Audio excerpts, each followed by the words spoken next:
All right. About time to get some perspective, huh? And where do you go for perspective around here?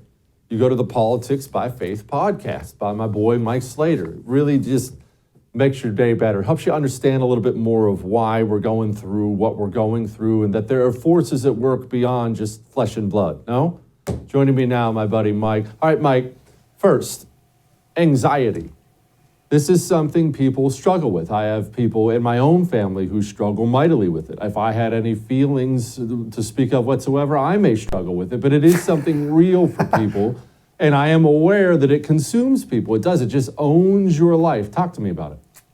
Yeah, one solution is to just be a psychopath and like just me. don't have to worry about it at all. It's the Jesse Kelly approach. But if you're like a normal human being, then it's gonna be an issue. So that's our most recent podcast about anxiety. We got a lot of things to be anxious about. We got World War III all the time. We were just talking about that. We got economic issues. It's just nonstop. I was reading an article the other day about moms who are microdosing mushrooms. What? Like psilocybin magic mushrooms? Like what is going on? I mean, in the 60s and 70s, it was Valium and then edible marijuana and wine moms and now mushrooms. Like, holy cow, people will do anything to get away from their issues as opposed to just being a psychopath like Jesse. But we're like, what is this? What is it? There's a report from the Federal Reserve about where all the prime age working men are. And the Federal Reserve says, they're just all taking drugs and playing video games.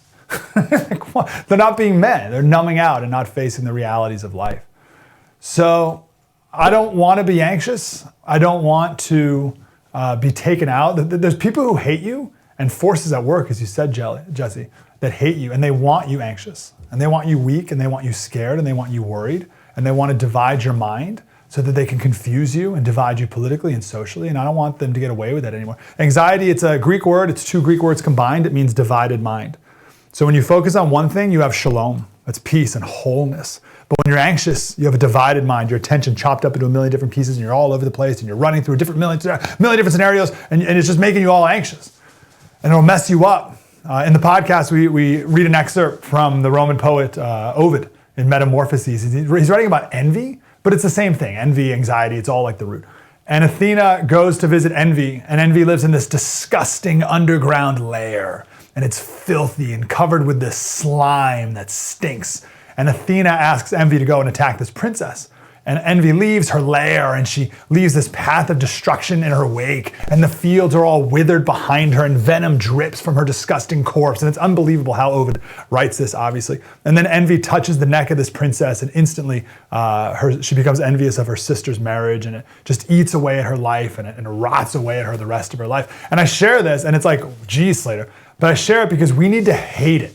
We need to hate envy. We need to hate anxiety. We need to hate the people who are trying to divide us with these things. And when you see it as something portrayed so vividly, it's like, wow, like the point is to smack you across the face with it and say, I don't want this anymore. And I want to get to the root of it and get it out of my life. And I don't want to run from it. I don't want to run from it with video games. I don't want to run from it with magic mushrooms. I don't want to run from it. I want to get to the root of it, root it out, get rid of it so I can be a shalom, single focus minded person again and be effective in this life, not divided anymore.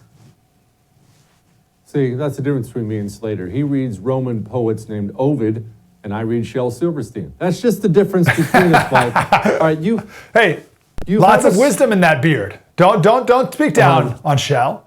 Beautiful beard. I used to love Shel. I used to love Shel when I was a kid. Mike, you have a special coming up on the 1st. When is it? What's it about? Yeah, so this Friday, 4 o'clock, it's about taxes. I talk about anxiety, right? So we talk with Grover Norquist about the state of taxes, but then we also go into history. So like, I remember there was a debate years ago and they said, what tax rate should we have? And Ron Paul said, the income tax should be what it's been for most of American history.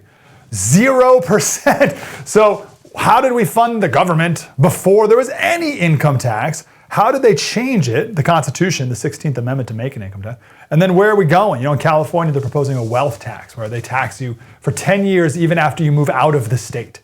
So what is the state of our taxes? And one of the principles is it'll never be enough. They'll always want more. They'll always find new ways to take your money. And also my favorite part is they're never the greedy ones. You're greedy, Jesse, because you write a best-selling book and make a lot of money, rightfully so, and you want to keep that money. They're never greedy, even though they're the ones who want to take your money and spend it on things that benefit them. They're not greedy, though. Only you are the greedy one. So we'll get to the root of all that as well. Mike, I'm not going to come on this show and turn it into an infomercial to buy the Anti-Communist Manifesto, which can be purchased at jessekellybook.com. So I appreciate the setup, but that's just not the kind of show we're going to do here. No, he does the Politics available by June Faith 6th. podcast. He does the Politics by Faith podcast. I love you, brother. Come back soon. Thanks, man. Have a great day. Ridiculous. Ridiculous. This is not going to be a book-selling show. I mean, is it the greatest book ever? No. There's the Bible, but it's up there. jessekellybook.com. All right, quit.